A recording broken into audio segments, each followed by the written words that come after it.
যুবকের সেজদা আল্লাহর আরশ কাঁপা ওঠে। নওজোয়ান সেজদা দিলে আল্লাহ আরশে আজিম থেকে বলে, যুবক তুই আমারে সেজদা দিলি, যা ওয়াদা দিলাম হাসরের ময়দান আমি তোরে আমার আরশের ছায়া দেব।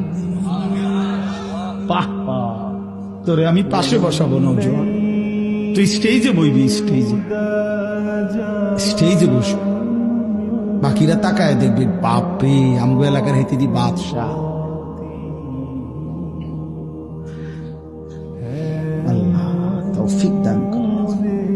চলেন এই আয়াতগুলোর তর্জমা বলি, শুধু তর্জমা। আল্লাহ তাআলা বলেন, কাল্লা ইদা দুক্কাতিল আরদু দাক্কান দাক্কা। বান্দা শুনো, যত লাফালাফি ফালাফালি করো মনে রাখো তুমিও একদিন থাকবা না, পৃথিবীও একদিন থাকবে না।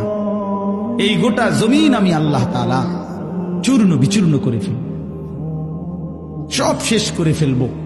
আসমান জমিন চন্দ্র সূর্য সব শেষ করে ফেলবো। হাসরের মাঠ কায়েম হবে।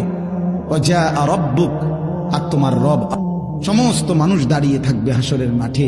তোমার রব আল্লাহ হাসরের মাঠে আগমন করবেন। ওয়াল মালাকু সাফফান সাফফা, কোটি কোটি ফেরেশতা হাসরের ময়দানে সারিবদ্ধভাবে দাঁড়াবে।